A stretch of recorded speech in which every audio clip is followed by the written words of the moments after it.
No one has ever shown that human emissions of carbon dioxide drive global warming. We have a massive power, and it's the power to say no. They put all these words on these flyers and it means nothing. It's garbage. We're all going to die! Doctors are gaslighting patients. If you keep silent, then this is what's going to happen. And they'll make us silent. I would rather paper cut my eyelids than have anything to do with those words. I love that saying. We are one people, one flag, one Australia. Hey everyone, welcome back to another episode of the XCandidates. My name is Stephen Tripp, joined again by Adam Zara. How are you going today, Adam? Oh, I'm pretty good, but my feet are in a bit of a puddle of water at the moment as we speak. Your office got flooded with all the rain in Sydney. All that rain. It was like 190 mils or something out in Campbelltown. Well, one of these days we're going to have to do something about this global climate boiling stuff, aren't we? Yeah, global boiling. What happened to our dams will never get filled again? Well, mate, they got filled up. We kept getting warnings saying our dam at Cataract or whatever it is going to get flooded and overspill and all that kind of stuff. So that was a lie. So yeah. But I will say that the Bureau of Meteorology kind of got it right. So they did say that there was going to be a bit of a rain event happen, and it did come to fruition. So sometimes if you throw enough shit at the fan, something will stick eventually. But eventually. we've got a few things to get through before we get to our special guest tonight. So we'll kick it off as we always do with Buy Me a Coffee. If you want to support us and throw us a few dollars, head over to Buy Me a Coffee and support us there. A lot of people have been doing that, so thank you everyone who has been jumping on to Buy Me a Coffee to support us there. And the new cab off the rank is our t-shirt store. I know Adam's very excited about the t-shirts and everything that we're doing, so if you want to head to xcandidates.tshirts.net.au, you can jump on there and get your own X-Candidates or Commanding the Narrative t-shirt. I'm still waiting for some designs from you, Adam. This was your big idea. Sorry. You've been working too much, have you? I have been working actually a lot, which is nice. It was a bit slim pickings for a while, so you take on tasks and then all of a sudden work comes in. So work, unfortunately for me, is a priority. And then, but I am going to put it out there. I want people to buy these T-shirts. And what I want you to do, I want you to wear the T-shirt and take a photo with it somewhere. I don't care if you're standing next to a copper and take a photo. I don't care if you're, in the city in front of something, take a photo. And Kim's on here saying, I owe you an illustration. Making me look bad, Kim. You're making me look bad. But it's all good. What I was going to say is, I want people to wear these because, we are the resistance. And we will talk about that a little bit, I guess, tonight with our special guest. But, we should make it known that, there are views out there that are aligned with you, and wear it across your belly, I reckon. Let's do it. Speaking of photos, Adam, there's something else that's very exciting happening. The National Rational Energy Network, the guys that are behind the Reckless Renewables rallies that we had here in Sydney and also down in Canberra, they've got a photo competition that's just started up. Now, the whole idea is if you can take a photo of the environmental destruction being taken place due to wind projects, solar projects, or high voltage transmission line projects, you could go into the running to win $1,000. Now, these photos, they can't be photoshopped, they can't be doctored. These need to be real representations of what's happening out there. I know I've spoken to farmers on other podcasts in the past about the destruction that's happening in their areas. But if you've got a photo that you would like to submit, head to nren.com.au, click on the link at the top that says photo competition, and you can go into the running to win $1,000. What do you think about that, Adam? Oh, I think that's bloody awesome. And I am another challenge. Don't Photoshop them. Don't muck it around. We need to take, definitely don't. You know what? We need serious ammunition. It's just like we need serious politicians. We need serious freedom movement leaders. We just need to keep everything that we do above board. Okay, we don't need to be, taking out the knees because, we've got some idiot doing something stupid. And then, once one thing's labeled a fraud, then the rest of it's a fraud. So real photos, there's plenty of them out there. You don't have to look that hard and get them in and win your $1,000. Why not? Let's go for it. Yep. Just do it. And just quickly, also just a cheap plug for myself. I was published in the Spectator Australia this week. Head on there and read this article. Is the Gen Z backlash justified? Please read it and let me know what you think. I'm interested to know what people think about that. I think I was sticking up for Generation Z, Yes. believe it or not. So I know they cop a lot of pushback from people. A lot of the time, they're often called lazy, but I think under the circumstances with cost of living and housing affordability and everything, I think they're quite justified in a lot of ways. So read that article, let me know what you think. And I was also published in the UK, believe it or not, Adam, and factsforeu.org. Lee Evans, my good friend over there, published me in that publication. So now, Adam, I can say that I've been published internationally. How about You're that? an international author. Wonderful. Yeah. That was very, very good. So no, Yes. Congratulations, mate. Your articles are always really, really good. I read the the Gen Z one. Why would you want to bust your ass 12 hours a day working for something that you can't afford and for a life that you can't have? You might as well sit back, play some computer games, and maybe get paid for doing that instead, right? So unfortunately, I think Gen X, you just can't beat it into our skulls to stop working. I think, you know what I mean. I'm still on that. I'm in the same mentality. You got to have some incentives to work hard. But I know that was a lot to get through. We've got a very special guest that we need to bring on now. We all know him, Topher Field. He's one of Australia's leading libertarian political commentators and human rights activists. He's also the director of Battleground Melbourne, which is something that I encourage everyone to take a look at, because it's a very powerful documentary and a good representation of what happened during the COVID period. Let's bring him on. Topher, welcome to the XCandidates. G'day, gentlemen. Thank you very much for having me. No, Awesome, it's thanks our for pleasure. coming on. This is a good interview to dovetail with our interview last week with Maria. Now, Maria was a young girl. She's only 30. She was crossing the border from the Northern Territory to South Australia. She was heading home with her mother after a holiday. She had to drive 2 hours into South Australia to reach a checkpoint at which they said, "We're not letting you in because you're unvaccinated." The northern border in the Northern Territory had a hard close, so she was almost in a limbo area that she couldn't cross the Northern Territory border. She couldn't cross into South Australia.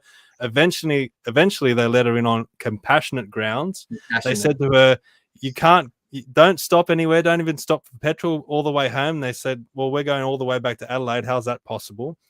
All these restrictions and directions that they were placing upon them that made no sense. They were told to home quarantine for 7 days. That got extended and extended and extended.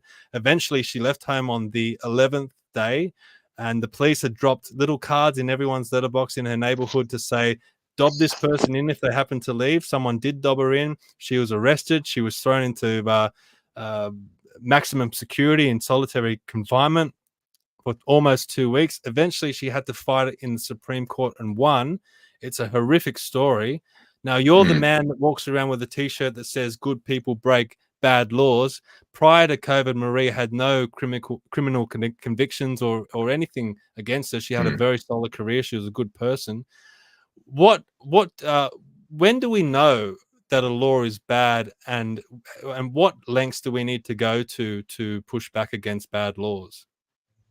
Yeah, it's a great question. And look, that story is just horrific, but unfortunately so typical of so much of the madness. I mean, we lost our minds in quite a literal sense. We lost our minds during the COVID mania, and very much the media were pushing for people to lose their mental health, and just really whipping up that fear. So unfortunately, neighbours dobbing you in, etc. We saw a lot of that going on, certainly in Melbourne, where I was during all of that. The question of how do we know what's a bad law is one that I do address, and I'm going to do a shameless plug of my own here. In my book, Good People Break Bad Laws, and it's chapter 3, I believe, that is titled, if I can just find the table of contents here. Chapter 3 is titled "What's a Bad Law Anyway?" And that's where I deal with the first of 2 tests. There are 2 tests that I apply to any law to figure out if it's bad. The first is a practical or a utilitarian test. And that simply asks, is obeying this law doing more harm than breaking it?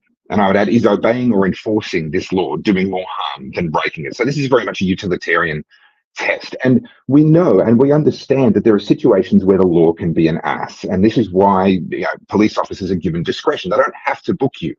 They can choose in any given circumstance. They could look at a situation and say, well, okay, you've broken the law here, but actually there's mitigating circumstances and I'm not going to throw the book at you. So we understand that there need to be exceptions to all laws. There are situations where the law would do more harm than good.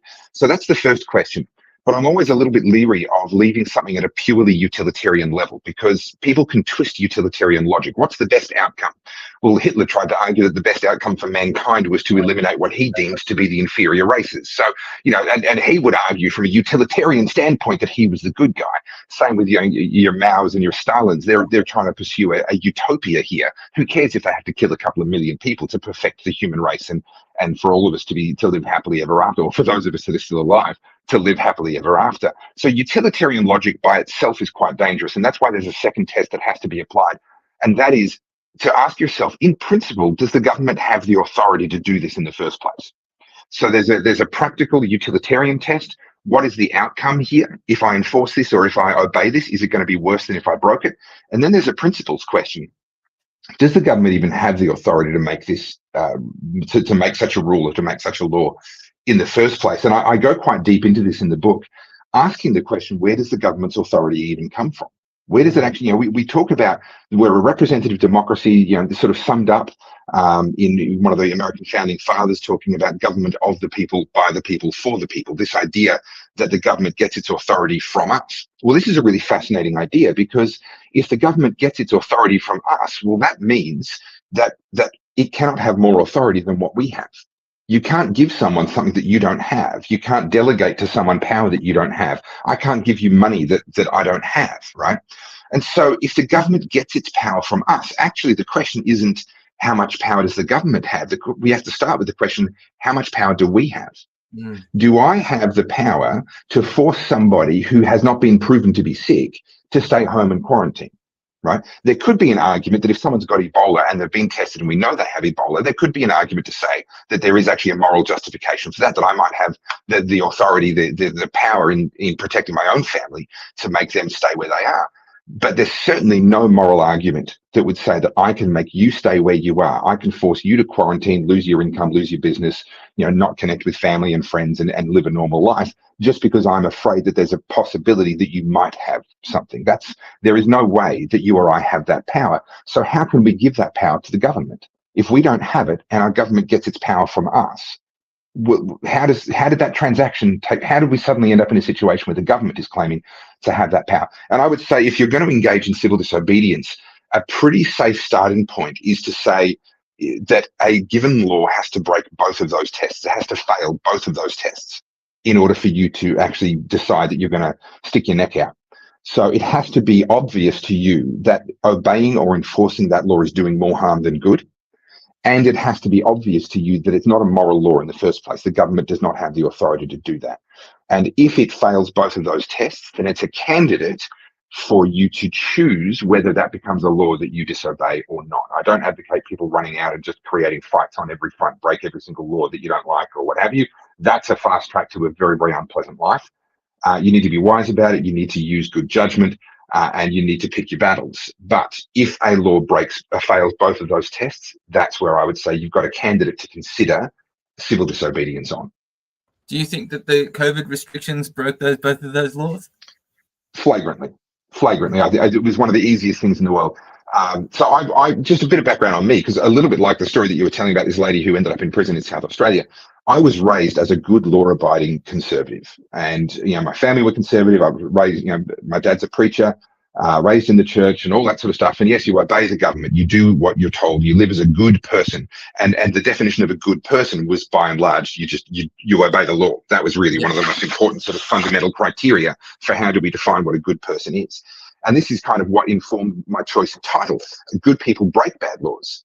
Because I'm trying to challenge this mindset that I had, and a lot of people still have, that a good person is defined by their compliance with the law. And that's completely wrong.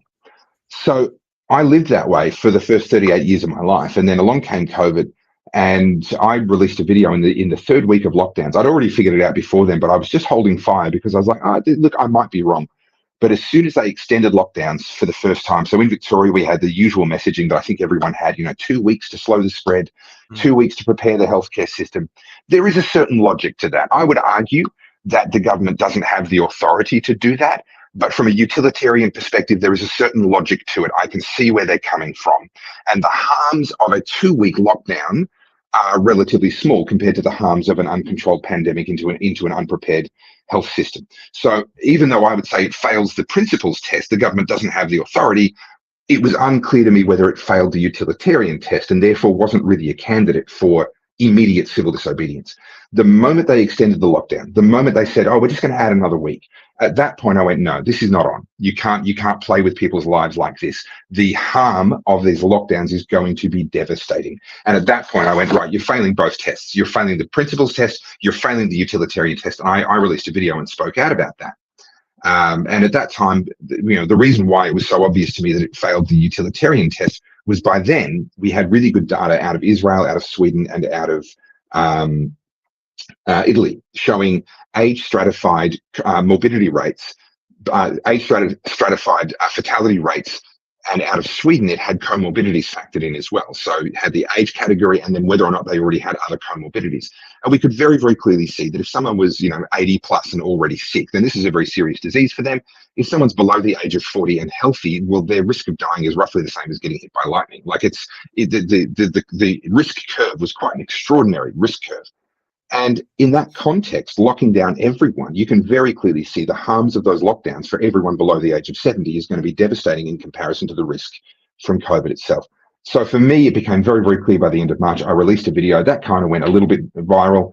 And then someone reached out to me and said, will you come and speak at the very first formal kind of organized anti-lockdown protest? And I agreed to do that.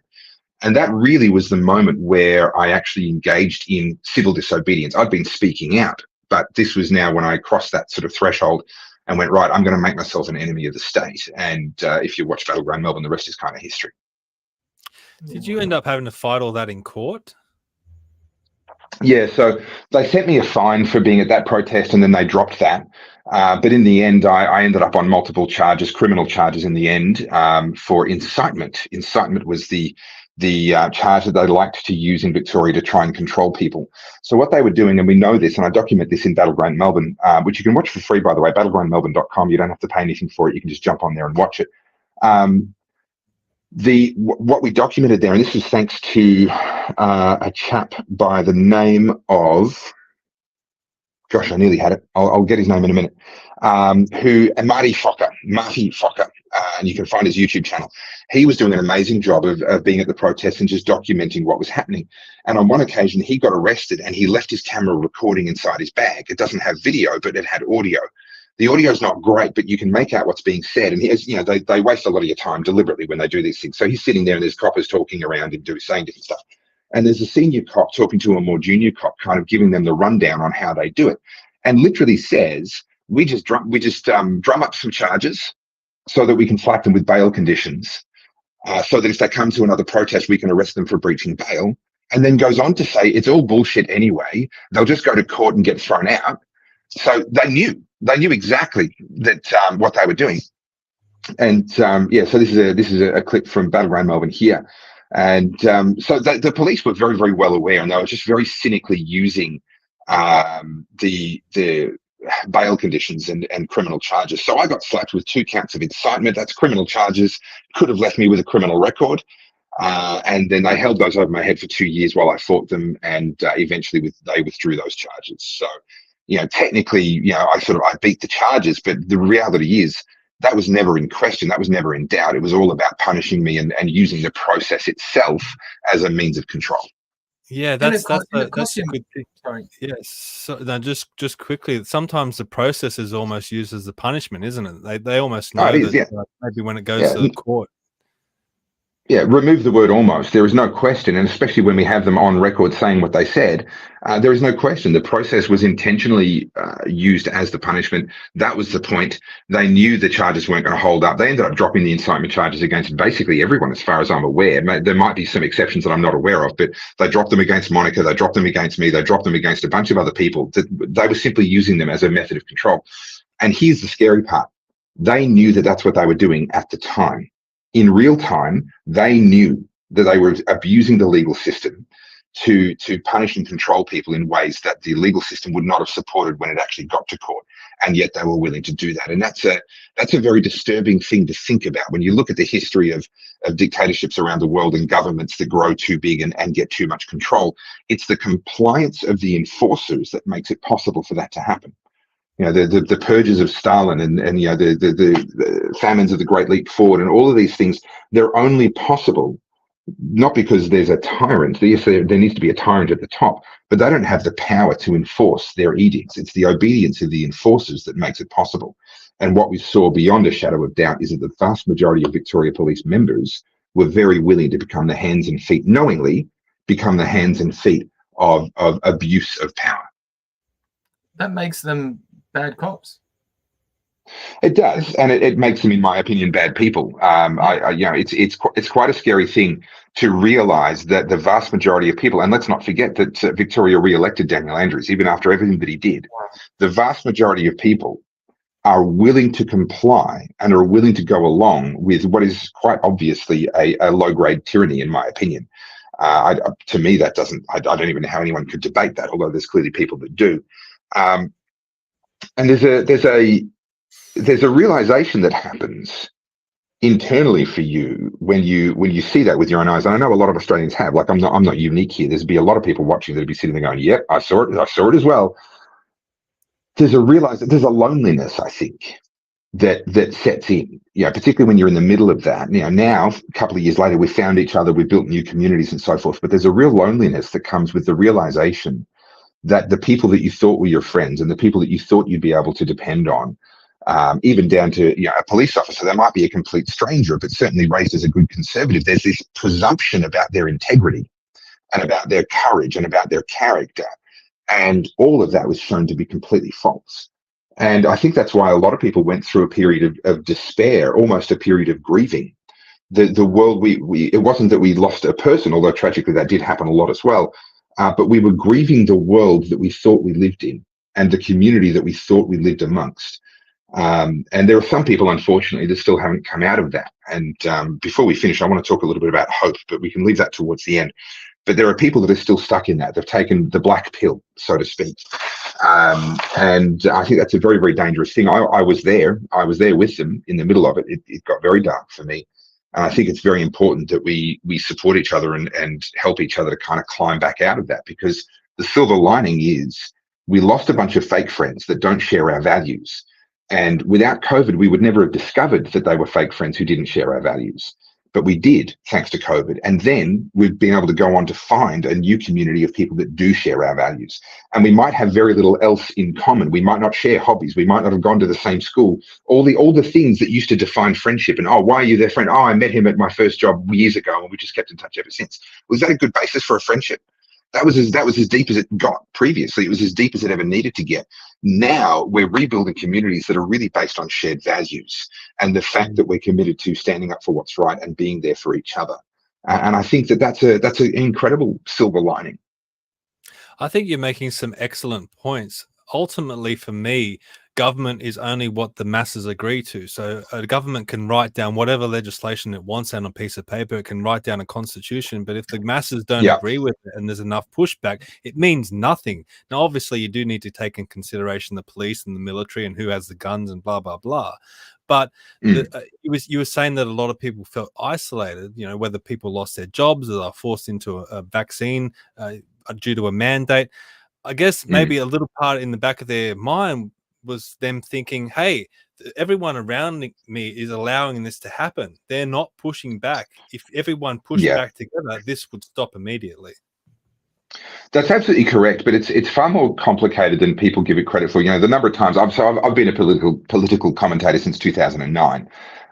So I've got a bit more kind of perspective, I think, when looking at politics and what a lot of other people did coming into COVID in 2020.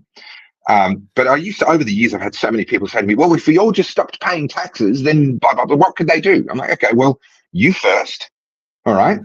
Let me know how you go. And that's the reality, right? We're not the Borg. We can't have everyone assimilated into the same decision at the same time. It takes something outrageous to then spark that kind of pushback, that kind of united pushback. And what we learned from COVID was that even locking people in their homes wasn't outrageous enough for the majority of the population. So what I find really interesting, if you think back to, I don't know, high school textbooks or maybe uni, wherever it was that you would have seen it, you would have come across at some point this thing called Maslow's hierarchy of needs. It's a triangular shape that just kind of documents or sketches out the basic needs that humans have. And at the bottom are your physical needs for survival. You need oxygen, water, shelter, food, etc. And then as you move up from that, once you've met your basic needs, well, now you start to feel the need for, a job, that you start to feel the need for community and family, and your body is now going to live another day, and so now you want to spend time amongst good people or have a sense of purpose, or these sorts of things. For example, someone who's desperate for their own survival doesn't ask the question, do I like my job? Right? That's a question that is asked by somebody who is already above their physiological needs. They've met their physiological needs, and now they're just psychologically they're not happy with their job. That indicates a certain level of progress already. And all the way up the top of that hierarchy that you just showed there on the screen is this thing called self-actualization. Now, the idea of this is basically living your best life. Everything is amazing. Not only are your physiological needs met, but now your emotional needs are met, your psychological needs are met. And the psychological needs are the really interesting ones when you look at COVID. It's things like a sense of purpose, a reason to get out of bed, the belief that you're making a difference and making a contribution and making the world a better place. We all have this innate desire to believe that we're doing that in some way. A sense of belonging, that you're a part of a tribe, you're accepted because you're a good person in the opinion of other people around you. Now, what's really interesting, and I can only speak for Victoria, and I apologize to people outside of Victoria, but as a Victorian, we were in such a pressure cooker of our own. It was impossible for us to pay attention to anything that was happening pretty much anywhere else. So I can really only speak about Victoria. But we saw Daniel Andrews, the Premier at the time, come on our TVs every single day for 120 days straight before he took a break. And then before and after that was heaps more. And he made the conscious decision he was going to be on our televisions every single day. Now, this is where it gets really interesting for me. Take Maslow's hierarchy of needs. Most people are kind of bunched around the middle somewhere. Very few Australians are desperate for our physiological needs, and very few Australians are living their best lives. Most of us are in between that, in different places, but in between that somewhere. Enter lockdowns. Now, lockdowns have an obvious effect on people who are self-employed or contract workers or these sorts of ones who were devastated financially, but it's more than financial. If you've built a business up and your identity is in that business, and then that business gets destroyed, you've lost a lot more than a business. You've lost a lot more than your financial circumstances. You've lost a lot of your psychosocial identity, and a lot of those self-actualized kind of aspects of your life have been ruined. That's obvious. What's less obvious, but I actually think more important, is what happens to the people whose lives weren't devastated by lockdowns. The people who are laptop workers, the people who are on welfare, the people who are retired, or the people for whom the sit-down money was enough, $700 a week sit-down money. Well, for someone who's got overheads, that's nothing. But to someone who is, a out of work arts student, they're living their best life right now because they've got more money than what they had before. But here's the thing. Not only were they not pushed down towards the bottom of that hierarchy, they've been given a once-in-a-lifetime opportunity to go to the very, very top. Because Daniel Andrews is on their TV every single day saying, you're a part of the team that is helping to protect Australians from this once-in-a-lifetime, once-in-a-100-year pandemic. Staying apart keeps us together. Staying home saves lives. It was the easiest slacktivism that you could possibly have imagined. What they were being told was do less and save the world in the process. All they had to do was roll out of bed, or maybe not even roll out of bed, go to the couch in their bunny slippers, make a coffee at home, and watch Daniel Andrews tell them how amazing they were. And so for them, they lived for 2 years at the very tippy top of Maslow's hierarchy of needs. They had a sense of belonging, a sense of purpose, a sense of achievement, unlike anything they've ever experienced before, and unlike anything they ever will experience again. And this is why when people like you and I try and talk to them, and we say, hey, that was an overreaction, we don't get a rational response of talking about the policies. We get an emotional response. Why? Because you just called into question the best 2 years of their lives. The 2 years that they will never have again. They'll never have that sense of purpose, of belonging, of being a part of something like what they had in those years. And that's why we saw people being so willing to be so cruel to their neighbors, to their family, to their friends. Because if they acknowledged that that person had a point, then they were calling into question the best feeling that they've ever had, the most fulfilled life that they've ever had. And that's where the cruelty really began to come in, because they would pick that self-actualization over their own family. I never looked at it like that. That's actually really eloquent way of putting it, because even like for me, I'm self-employed, business owner, all that kind of stuff. I was, the worst thing about it is that they used to we were in lockdown zones in New South Wales. Okay, so not the whole, like, so I was in that southwest Sydney, one of the worst areas, lockdown, all that kind of stuff. Yeah, they would let contractors and workers in from up north, from Stevens side of town, down into our area to do the work, and then send us home. So we were meant to be we were the plagued area, and then they would let people in and out.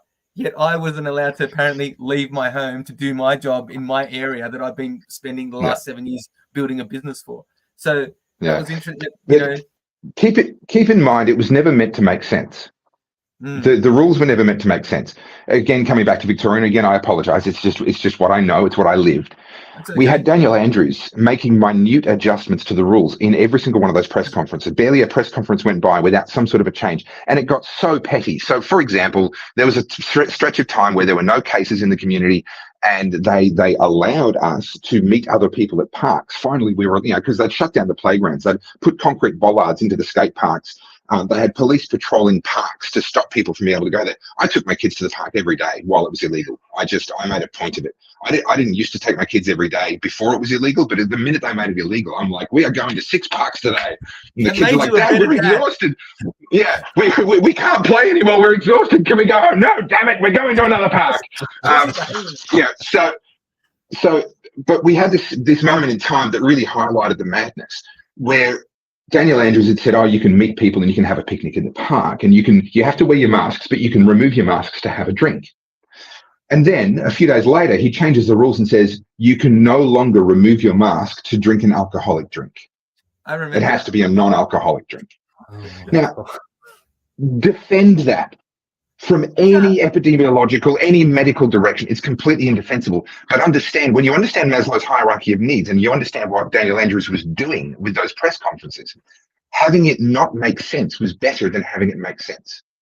Pushing people to the point where they had to blindly believe and blindly defend against anyone that questioned them was psychologically far more powerful and far more potent than having a sensible set of rules laid out that people could logically agree with. He needed people to emotionally engage, and that's what he got by making the rules not make sense. It's like Marxism 101, right? Correct. You bypass the brain. Yeah. So I guess the biggest question is, if we're aware of that, if we can decipher what he was doing to prepare us for next time, what do we need to do to push back against that, or decode that to wake people up? So there's a couple of books that I need to reread. It's been a long time, but I need to reread them and factor them into my own work going forward from here. The first one is The Rules for Radicals. That was by, can't think of his name, but the book Rules for Radicals. Now, this was published in, I think, the 60s, and it was literally for radicals, which at the time were basically the communists. The communists called themselves radicals. They were trying to take over America and turn it into a communist country. And he laid out a set of rules, and they're very, very powerful. It's quite Machiavellian. He's sort of, you can see the roots of his thinking back into that. But fundamentally, he's right. He's tapping into human nature. Yeah, Saul Alinsky. So he was Barack Obama's mentor, by the way. Just if you need a reference, Barack Obama lists Saul Alinsky as one of his mentors, and we can see a lot of the Rules for Radicals methods. So remembering that Barack Obama was a community organizer before he ran politically. Well, community organizers are basically, they are the ones who are carrying out the Rules for Radicals a la Saul Alinsky. Now that's dated, of course. It's 60 odd years out of date now, but he tapped into human psychological principles that can be learned and still applied today. There is an update that I have not yet read, so buyer beware. I need to reread Rules for Radicals and then read this. It's called Beautiful Trouble. And it claims to basically have taken Saul Alinsky's Rules for Radicals and sort of brought it into the modern age. And there's a couple of really interesting, I'll only draw a few things out of Rules for Radicals, but conservatives need to stay, and libertarians need to start thinking like we are the underdogs. Right? We need to start. We are now the activists. We are now the cultural revolution. That they have captured all the commanding heights. They've got the courts, they've got the politics, they've got the culture, they've got the schools, they've got the entertainment, they've got all of that. We are now the counterculture, and we've got to start thinking like a counterculture, and that means that principles like what Saul Alinsky talks about start to become very, very important. One of the main principles is the reaction. Their reaction is your action. Now, this, once I explain it, you'll see it and you'll realize that you've lived your entire life being blind to this, but it's so obvious and it's been used against you time and again. When they do something, when the left does something to try and gain ground in whatever way that means for them, their action is not intended to make a difference. Their action is intended to elicit a reaction from you that they have calculated that they can use to make a difference. Right now, who are the biggest? Who are the biggest sort of names in the podcasting world at the moment? The social media world. They're the ones that get the biggest reactions. All right, love him or hate him. You take someone like Andrew Tate. Right, he gets a massive reaction from people, and therefore everyone knows his name. And he's one of the biggest names now, and he's one of the most bankable names, whether you like him or not. And I'll put my hand on my heart and say I'm not a fan. But the fact is, he used the fact that he would say things. What he said wasn't important. What mattered was that he got a reaction out of people, and he catapulted himself to being one of the biggest, most bankable names in the alternative media. And this principle works. So when people are out there saying outrageous things, you need to. Whether it's in the culture war and gender and different things, one of the first things you need to look at is my reaction to what they're saying going to give them more than what they're saying? Because there are people out there, there are campaigns out there that are specifically designed to benefit from the reaction rather than from their action. I'm probably not explaining it as well as the book does. There's some other principles as well. Once you identify what it is that you want to achieve, you need to personalize a problem. So saying the government sucks, well, you can't really act on that. There's not much you can really do about that. It's a monolith and they can avoid accountability. You need to personalize it. So you need to figure out what is the human being that you're going to pin this on. So let's take, for example, you can protest against the World Economic Forum all you want. You're not going to get as far as you will if you start attacking Klaus Schwab by name. Right? You personalize it onto him. Then you do what Saul Alinsky called freezing. This is akin to wedging, politically speaking, akin to wedging someone, putting them into a position where they can't move off the position that they've taken, but it's now a losing position, or you can use it in a way that causes them to lose support out of that position. So once you've personalized your enemy and you've wedged them onto a position, or you've frozen them in Alinsky's language onto a position, and then you just attack relentlessly. Now this has worked against. For an example, sorry. Just for an example for our viewers, maybe kind of like what Jacinta Price did to Anthony Albanese with the voice referendum? Yes, great example of it being used in the other direction. But we've seen this over the years where the media will just suddenly start relentlessly attacking a specific politician over a specific issue.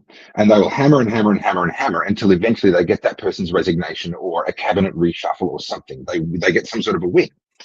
And historically, Libertarians and conservatives have not been willing to use those techniques in the other direction. There's been a few exceptions, but only a few.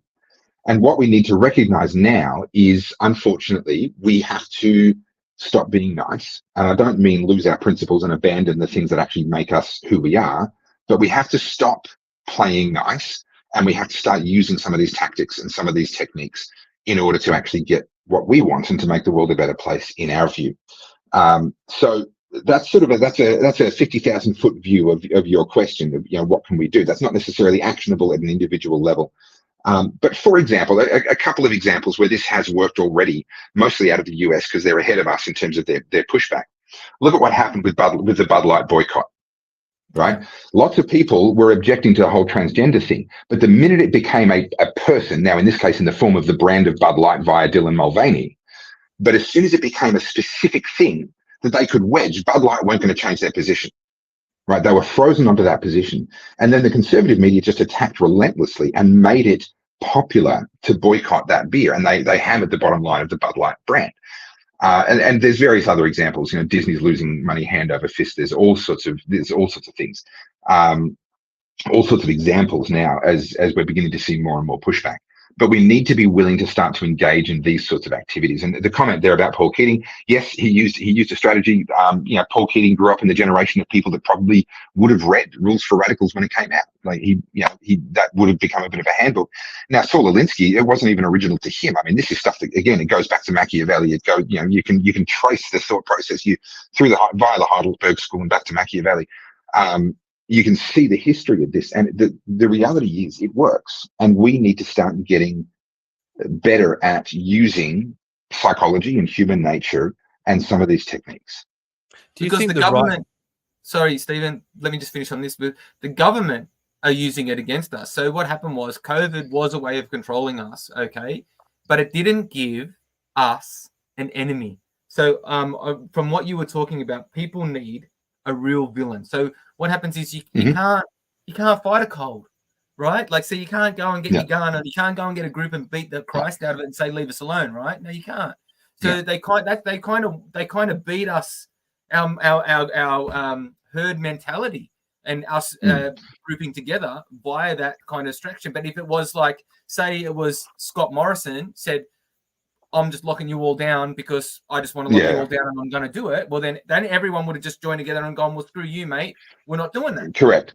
And disease is a classic. Disease has been used by almost every tyrant. And disease, I'm using the word slightly loosely. Sometimes it is an infectious disease. Let's not forget that it was a typhus outbreak that Hitler used in the early stages of the pogroms against Jews in 1930s Germany before the war had started. You look at South Africa, you look at apartheid, you look at segregated America. There was a narrative. You don't go into the black areas because you'll catch something.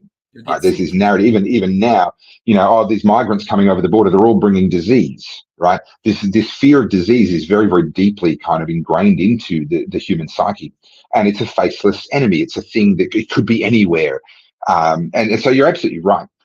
But also, that's a tactic that's used by the bureaucracies and used by governments across the board. If you've got a problem with the bureaucracy, the bureaucracy is doing the wrong thing by you. What are the chances that you're ever going to even be able to find out the name of the person making the decisions?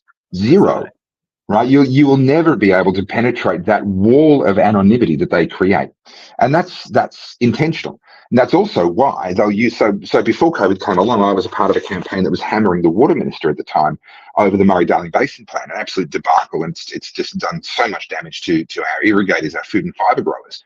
And we were getting some progress. We had 4,000 farmers show up to a protest at Parliament House, brought all their heavy machinery, and we had a negotiating team in Parliament House while we were protesting out the front, and that team were negotiating with the water minister, who was David Littleproud at the time, and absolutely hammered him. And so what does David Littleproud do? Well, a couple of weeks later, he resigns as the water minister. And now all of a sudden, Keith Pitt comes in as the water minister. And now we have to, and Keith Pitt says, oh, well, I'm new to the portfolio. You've got to give me a couple of months to get up to speed. Right. And the game starts again. They hit a big reset button. So this issue is a really interesting one. And us getting better at playing this game, and I include myself in that, because obviously that's an example where we didn't get the outcome that we wanted because they were able to just swap the person at the front and we weren't able to really pin it down. So finding the right targets is important, pinning down the right person. Maybe the water minister isn't the right person to be pinning down on that. Maybe it's not a political person at all. Maybe we should be picking a bureaucrat, because the bureaucrats tend to spend a lot longer in their positions. They work their way up. And they'll spend 30 years just working their way up a given bureaucracy to finally be at the top. You start to target them, it's a lot harder for them to sidestep. I'm not saying that that's the correct strategy, but we need to be thinking about what's their counter move to our move. And I think as we get more sophisticated, and this is going to take 5 years, 10 years, but as we get more sophisticated and start to accept our role as the counterculture, at least for a time, then we're going to start to get a lot better and a lot more effective. Do you think the right falls in the trap of being so analytical? Take climate change, for example. They want to just hit everyone with all these facts, and there's never any real emotion behind it, where the left just utilize emotion all the time. Do they need to move away from trying to convince people with a whole host of facts and different things? That's correct, but too simplified. You can't change someone's mind with facts if they didn't make up their mind with facts in the first place. But that doesn't mean that emotion is the answer. Emotion typically means trying to make someone feel sorry for someone. And that actually really doesn't work with a lot of people on the left. I came across a wonderful meme the other day that had me laughing out loud. It said that metalheads, like heavy metal music lovers, metalheads are nice people cosplaying as mean people. And you know what cosplay is? You're not so old that good. All right, cool. Just had to get a little jab in there. So metalheads are nice people cosplaying as mean people, and hippies are mean people cosplaying as nice people. And if you spend some time amongst these, love everybody, crystals and happiness and blah blah blah. Underneath, there's actually often a real mean streak. And that tends to typify a lot of the Greens and a lot of that sort of environmental left, etc. There's often a real mean streak in there. And what actually drives them is not a sense of emotion or a sense of feeling sorry. You could do the best job in the world of a sob story, on how a coal mine being shut down is affecting a coal mining family. You could have the most powerful sob story ever. It's not going to move them one iota, because what actually drives them is their sense of superiority. That's actually what drives them. Now, we see this in social media. Why does someone share a post on social media? That's a genuine question. I'd love for people to throw comments in here as well. I'll take a minute before I answer this, but have a think about why you share something on social media, and have a think about the things that you see go viral on social media, and see if there's a common denominator that you can identify as to why something goes viral. Have a crack. I would say some people just want to get attention, or they want to bring attention to an issue. I kind of want to bring attention to an issue. I don't really take social media very seriously, so I post random stuff. So I'll post cars, bikes, some stupid meme, maybe a transformer here or there. I'm not into it. I don't care for it. Yeah. So if you boil it down, we really all do it for one reason and one reason only.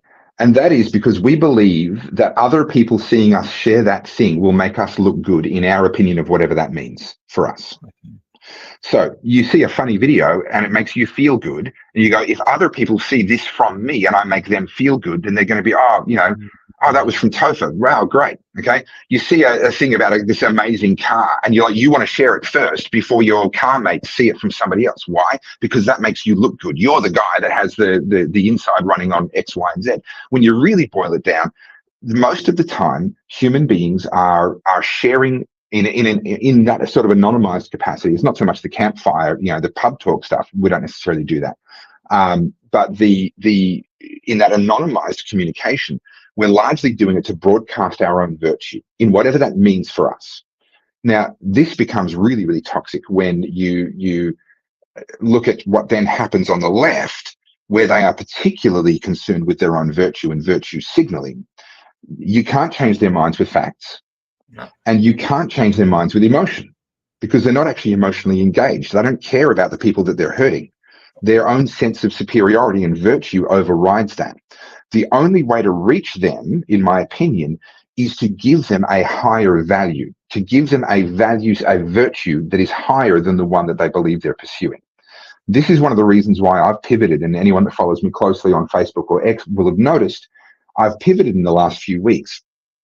And I'm talking a lot more about the big worldview issue that concerns the position of man within creation, within the planet, as to whether man is a virus that is consuming and destroying the planet, or as to whether the human race actually has every right to modify the planet to make ourselves more comfortable, to use the resources that are here. Are we the problem, or are we actually the solution? This comes right back to worldview. And if you look in the Bible, and again, I was raised as a pastor's kid, so sorry for those that are allergic to this stuff, but I'm going to do it anyway. If you have a look in the Bible, we go back into Genesis and we see that God says to the human race, says, be fruitful, multiply, fill the earth and subdue it. Okay, so more people is a good thing. So let's just break down the worldview. The earth was given to humans to dwell in. Now, yes, we have to be good stewards of it. That doesn't give us permission to trash it. Just like I have a house to dwell in doesn't mean that I should just run around and trash it, right? The same is true of the earth. But we can fill it, and importantly, we can subdue it. Now, what subduing is taking the wildness out of it to the point that we can actually exist in it in comparative safety and in comparative comfort. Now let's look at the hard environmental view. Well, their view is we need to cull the herd by about 95% down to about 500 million odd people. We need to concentrate those people into areas where they're going to have a much lower standard of living and they're all going to be living on top of each other for the purpose of rewilding. We have to let nature take back over. Now, these are completely diametrically opposed worldviews. And so when you come with a pro-human worldview, and I've been calling myself pro-human for over 10 years, people used to look at me sideways like, pro-human? Who's not pro-human? And I used to just say, I used to say to people, just wait. Yeah. Just wait. This will make sense in 10 years. And sure enough, 10 years later, here we are. If you're talking to someone who has an anti-human worldview, no amount of information and data is going to change their mind because they didn't use data to start with. And no amount of emotion about the suffering and plight of human beings is going to change their minds because in their mind, human beings are the problem. And it actually gets so perverse. There's a wonderful book by Professor Ainsley Kello called, titled, he's a Tasmanian professor, titled Science and Public Policy, the Virtuous Corruption of Virtual Environmental Sciences. It's a very long title. I can see, Stephen, you were going to try and look it up, but yeah. So the virtuous corruption of the virtual environmental sciences. And what he's talking about is the way, a lot of environmental sciences are just done as a computer algorithm. We see that in climate change, but we see it also in claimed extinction levels and so forth. It's just a computer algorithm, garbage in, garbage out. There's very little observation that has actually gone into a lot of it. But the virtuous corruption of these virtual sciences, virtuous corruption is a concept most easily understood in, for example, police prosecution. Let's say a prosecutor is absolutely certain that he's got his man. This is an evil, horrible dude who's done horrible things, but doesn't have enough evidence to put this guy away. Virtuous corruption is where they go, you know what, I'm going to fabricate some evidence. I'm going to lie about something. I'm going to emphasize something inaccurately in the court. Yeah, that's it there.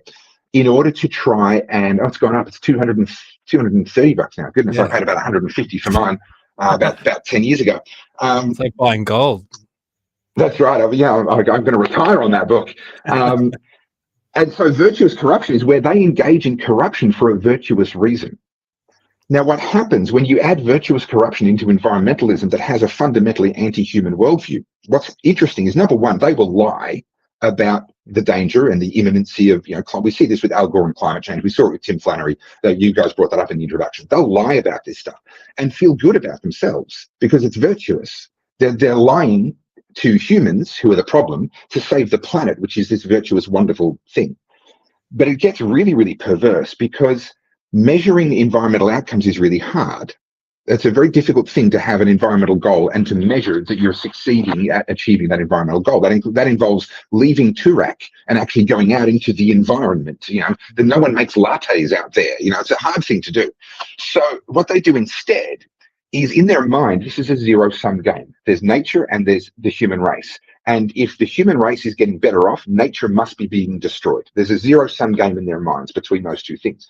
And so if it's hard to measure nature getting better, what if we could just introduce policies that make mankind's existence worse?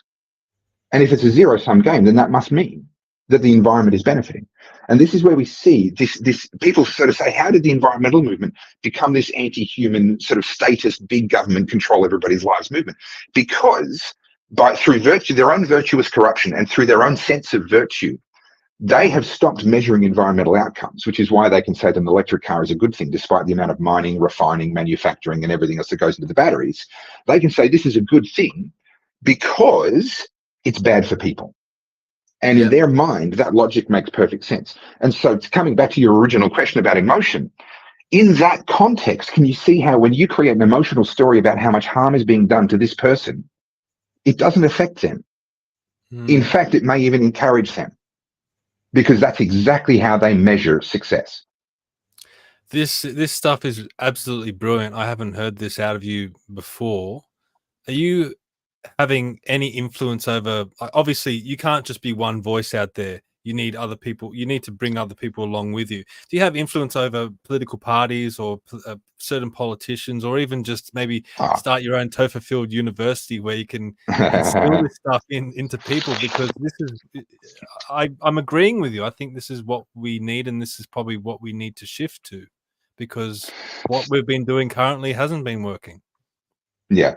So thank you. That's a very flattering question. Influence over political parties and politicians? No. Do I have the privilege of speaking to some of them from time to time, and do they give weight to what I say? Yes. That's and I'm very fortunate. And I think that's just a product of me having been in this game since 2009. There's a lot of people that started up through COVID and so forth, and it's wonderful to have this sort of burgeoning universe of people that are now involved in this. But I can legitimately claim to be the OG. When it comes to libertarian political commentary in Australia, libertarian political commentary. Actually, you know what? From a libertarian perspective, I probably don't even have to add the word independent. As a libertarian political commentator, I'm one of the originals in Australia in terms of the online world. And so that gives me these relationships and a bit of influence there to a certain degree. I'm now pivoting. So I've resigned from the Aussie Wire. It's a project I'm incredibly proud of, but it was being funded by somebody else. It was my baby. It was my brand. It was my plan. But it was being funded by somebody else who was very, very generous to actually make that decision and risk his money on that project in the first place. But he ultimately began to take it into a direction that wasn't compatible with where I want to go. And so I've resigned, and we're going in our own directions now. But what that's liberated me to do is to come back to talking about stuff like this, real first principles sort of stuff. Whereas at the Aussie Wire, news is important, and I was talking about the news. But honestly, I think news is kind of overrated, and there's a lot of other people that can talk about that. A lot of people can talk about the news. I find myself in a slightly unique position where not everyone has been exposed to the ideas that I've been exposed to, had the amount of time that I've had to read, to research, to think, and to be able to have these sorts of conversations and bring things back to Maslow's hierarchy of needs and to rules for radicals and to virtuous corruption and really thinking through the really human psychological aspects of what we're up against. So I want to spend a lot more time talking about that stuff. So I'm in the process, I'm just in discussions with someone about the two of us having a once a month podcast. And this is someone that I know reasonably well. And the reason I've picked them is, one, because I respect what they have to say and the input that they have. But also because every time I talk to them, they're just one of those people that tend to get the best out of me. When I chat with them, I find myself really able to tap into, similar to this conversation that we've had here, where I'm able to tap into this. And so my hope is that through that podcast over a period of time, recording once a month, that I'll be able to get a lot of stuff that's in here out and hopefully articulate it in a way that's going to be enlightening for people and help to sort of get other people up to speed. So my hope is to do exactly that. And I hope that people see value in it and come with me on that journey. And if they don't, I'll have to figure out something else to do with myself. That's really good, and I wish you all the best, for your future endeavor and stuff like that. Just, you were one of probably the first voices that I was listening to, because my head was in the sand regarding politics and all that kind of stuff. Had a bit of interest when I was younger and whatnot, and then came into it obviously through COVID. Just didn't agree with anything that was going on, basically. And then, but you were definitely, one of the first faces I saw on social media that kind of felt the same way that I did and was getting it kind of across, poignantly. So thank you very much for that. Followed a bit of your work and all that stuff. I really enjoyed Battleground Melbourne as well. Not enjoyed it. It's not something to enjoy. But it's I'm trying to, what do you do? It pisses me off. It makes me want to throw shit at the TV. Yeah. And then I'll really kind of just want to run down and punch Jen Andrews in the face, maybe just look at Sarah Jacqueline and just go, please don't do that ever, But anyway, it's been, I think, but when we're talking about, the left and they're not emotionally, they don't care if it hurts humans, because it's true. They want to see they want that kind of ideology wants to see humans down and nature up, and you explained really well. But you can also, so you thought how you have to give them a higher purpose to fight for, to kind of distract them, right? That's what you do with addiction too. So, if you smoke all the time, maybe you should chew some lollies, right? Because instead of smoking, you're chewing lollies. Then you deal with your sugar addiction and rotten teeth. Okay, it's less it's a lesser of the two evils, right? But I found that you can also kind of like pants them. So if you put them into one of those stupors where they kind of look at you, and we've seen videos like this on Facebook and stuff like that, like I'm going to walk away now. That kind of shuts them up and kind of cuts them from the knees a little bit. And maybe I don't know, maybe it might just make them change because they've fallen on their own sword. They haven't got the argument. Yeah, it's kind of the own the libs approach, which we see a lot of. Stephen Crowder's, does that. He's sort of built his brand off the whole change my mind kind of idea. We see people sort of trying to do that quite a lot. Unfortunately, that tends to play to the echo chamber. That's, it's red meat for the base is what that sort of stuff tends to be. I think you'll find that probably doesn't tend to change people very much. I mean, I saw that play out in person. When I released a series called the 50 to 1 Project, which was about climate change and the fact that even if climate change was happening and we assumed that the IPCC was correct about all of it, that we should adapt instead of trying to stop it from happening. And even on the IPCC's own numbers, that's what their numbers said, if you actually looked at them. And so I released this series. I traveled to Canada and the US and around Australia interviewing actual climate scientists and people who really genuinely know what they're talking about, and put this project together. And I was living in Fitzroy at the time, which is in the inner northern suburbs of Melbourne. I refer to it as living behind enemy lines, because I was not surrounded by people that necessarily agreed with my politics. And there was this one chap he was basically Fitzroy in a human being. He had dreadlocks. He wore a hemp shirt. He rode a 3-wheeled bicycle with a woven basket in the back from which he sold home brewed beer. So he was Fitzroy. If Fitzroy was a person, it was him. And for whatever reason, if he saw me walking down the street, he would pull over and want to have an argument with me. And every single time the arguments ended the same way, because he would start with the talking points that he got off the latest, Greenpeace newsletter, the headlines basically, not even the substance of it. And then I would respond with data, and then he would come up with something else, and I would respond with information and data, and he would come up with something else, and he would make an appeal to authority, and I would say, well, actually, I've personally interviewed Professor Fred Singer, and he was the head of the NOAA, and he was appointed by the US government to actually be their man on all this stuff, and he actually contradicts that, and he said this. So it's counter, and eventually, he would walk away. 5 weeks later, when he sees me again, he pulls over and wants to have another argument with me. Yeah. So there wasn't any real substantive effect. And again, it's because, and this was where I sort of figured out, what's wrong with this guy? Why can't I get through to him? Well, he never used data to form his opinion in the first place. So there's nothing I can say that's actually going to change his mind. I coined a phrase back then that I've found very useful since. You are not the idiot whisperer. A horse whisperer can walk up to a horse and whisper in its ear and calm it down and change its mind and change its behavior. You're not the idiot whisperer. You can't walk up to these idiots and whisper something in their ear and change their mind and change their demeanor. What we can do, I think one of the most powerful weapons that we all do have access to is mockery.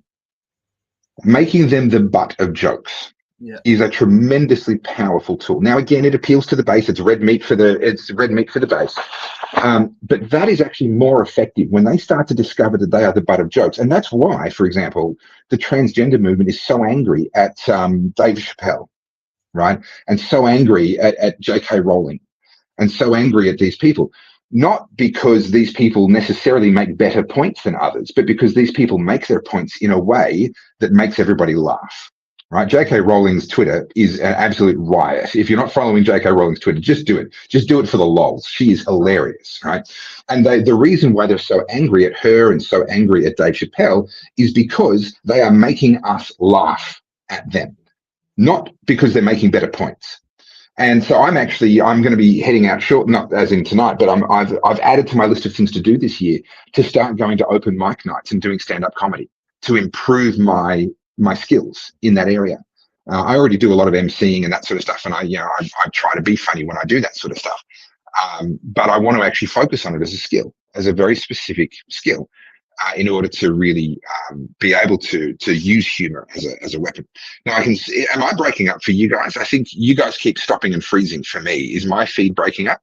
No, you're okay. You're okay. Doing okay. It was a little bit blotchy, but it's still streaming. Okay, all right. Look, we're conscious of your time anyway. We're at the hour mark now. You wanted to bring up hope at the end, so we'll give you an opportunity now to finish with a message of hope, because we are staring down legislation like the digital ID, the misinformation, disinformation. There was conversion therapy law passed here in New South Wales recently. There's a lot of laws going through that. Look, they'll never take into an election. We never voted on these things. We never voted on the WHO treaty or anything like that. What hopeful message can you give for us as we look at potentially another federal election this year and another Albanese term? Yeah. So when I talk about hope, I want to talk about what hope is. I don't want to be a Pollyanna. It'll be the sun will come out tomorrow kind of stuff. Giving people false hope is dangerous. There needs to be substance. But what I will say is, yes, Graham, you're absolutely spot on. That is a great example of that. What I will say is, hope. When we give ourselves expectations, we undermine our own hope. Having an illusion of having more control than what we actually have is a gateway drug into disappointment. And so what I mean by that is, you come to elections, and I was very concerned when I saw people at the federal election and then in the Victorian election during COVID talking about how we're going to sweep the nation, we're going to have the Prime Minister, these sorts of things. I'm like, well, that might feel really good for you to say, Mr. Startup Political Party who's never run anywhere before. And that might get the handful of sycophants that you've got really excited. But to the rest of us, you look like an idiot. And to your sycophants, you are setting them up for a terrible disappointment. You're setting them up for, and the Bible says hope deferred makes the heart sick. In other words, if you keep hoping for something and it keeps on not happening, eventually you're going to get heartbroken. Right. And that's again, that plays into the black pill that we call it candidate's disease. Candidate disease. Correct. Right. And it's really toxic. And people can throw away years and decades of their lives on this cycle of hope and disappointment, and they end up bitter and twisted. What's better? So during COVID, I was in the lockdowns. I was losing a business that I poured my heart and soul into. I was a public face of the pushback, and I had all the unwanted police attention. I had all the hate and the trolls and media lies being told about me and all that sort of stuff. And I was clinging to hope. And what I realized is there's two different kinds of hope. There is what I would call the stoic hope. And that is the kind of hope of gritted teeth. I want to still be here in the morning. Right, I can weather this storm. I can withstand what is coming against me. Sort of this gritted teeth. It's sort of the hope of being an immovable object, right? But there's another kind of hope, and that's the hope of being an unstoppable force. It's the hope of someone who's running a race. I want to win this race. It's about what you're going to achieve and what you're going to accomplish and where you're going to get to. Not about I just have to survive. I just have to still be here in the morning. Now, that stoic hope as a fallback is important because we saw during COVID, some people couldn't even find that. They couldn't even find the desire to be here in the morning and with tragic, devastating consequences for their families and their loved ones. So that stoic hope is important. And that's all I had left. I managed to cling on to that, and even then only kind of just. But I managed to hold on to that all the way through the darkness. And I'm not there yet. I haven't really found that better hope, that joyful hope, that hope of accomplishing and driving forward and achieving, but I'm getting there. And what I'm seeing happen around Australia and around the world is that the pushback, the counterculture of which we are all now a part, is getting better organized. We're getting better informed. We're getting better at actually figuring out what works and what doesn't. Let's do a quick survey. I mean, we came under attack in 2020, and the attacker always has an advantage. They choose when, they choose where, they choose how. And the defender is caught off guard. And in the first instance, they may not even realize they're under attack. They don't know who the enemy is. They don't know where this is going. And they don't know who their friends are. And so we lost sort of 2020, 2021, 2022, just realizing, hey, we're under attack here. Who are my friends? Who can I trust? Right? All of that. And then 2022, I began to say, right, this is the year when we really start to find each other. In 2023, I was saying, this is the year where we begin to get organized. And at the start of 2024, at the end of 2023, I did a live stream with Hoodie. And I said, I genuinely believe that 2024 is the year when the pushback begins in earnest. Right? It doesn't mean we start winning, but we've now found each other enough, and we've seen enough about what works and what doesn't, that the pushback is going to begin to get serious. Now, I still think we're a few years away from really making big progress. But let's have a look at some of those bills that you mentioned. When the misinformation, disinformation bill was put forward, I saw heaps of people throw their hands up in the air. Oh, what can you do? They're going to ram it through anyway. It doesn't matter what we do, what we say. I'm like, well, hold on. They proposed previously under Julia Gillard, they proposed the News Media Council, which was basically a different version of a very similar kind of concept, a ministry of truth run by the government. And I was part of the pushback against that, and we won. That thing got thrown in the bin. The not a carbon tax that Julia Gillard had got thrown in the bin. With the Voice, people said, oh, the fix is in. Don't even bother voting, the fix is in. Well, no, it wasn't in, and we won that.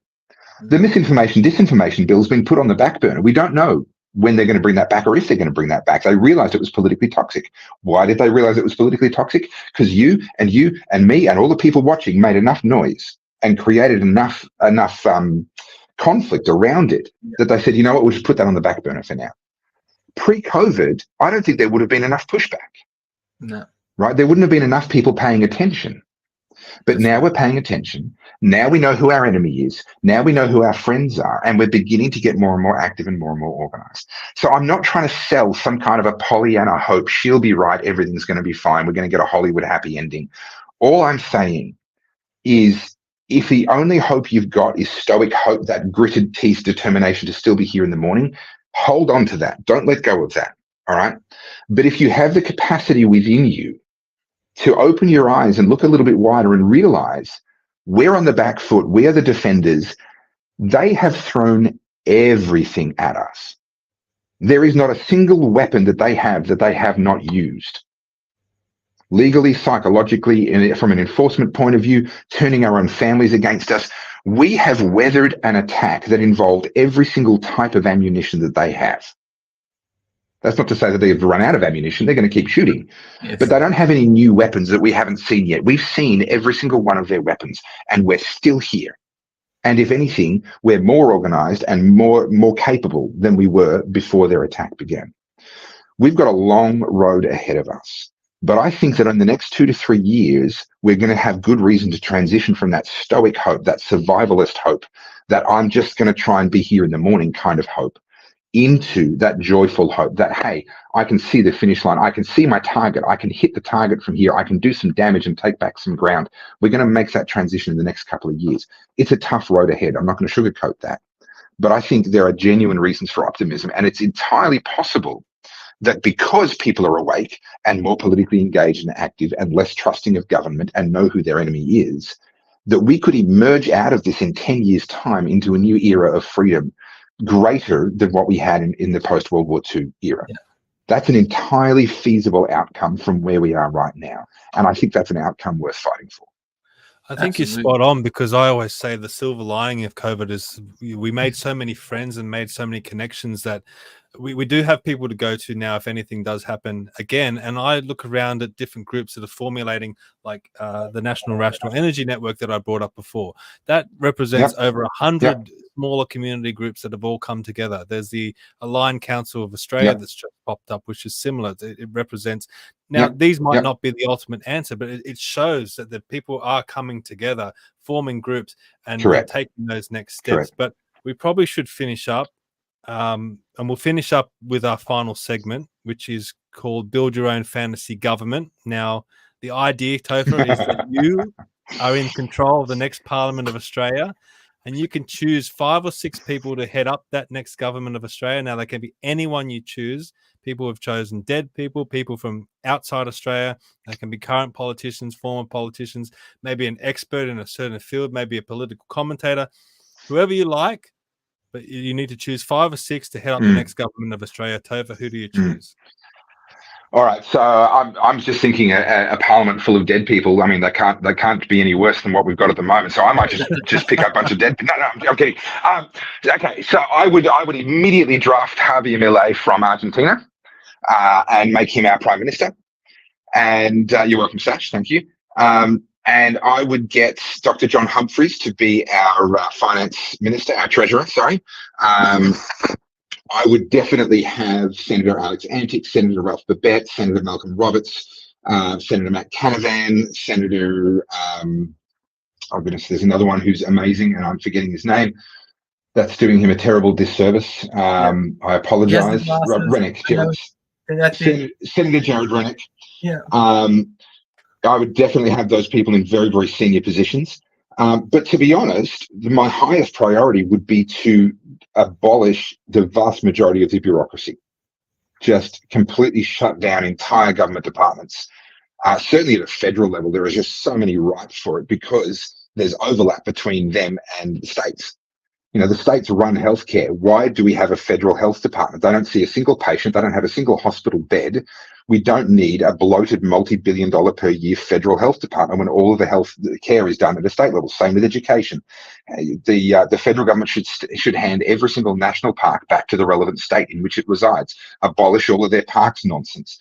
And the list goes on and on and on. Just remove the duplication, get the government out of our lives to a very, very large degree, which is largely what Javier Milei has been doing in Argentina.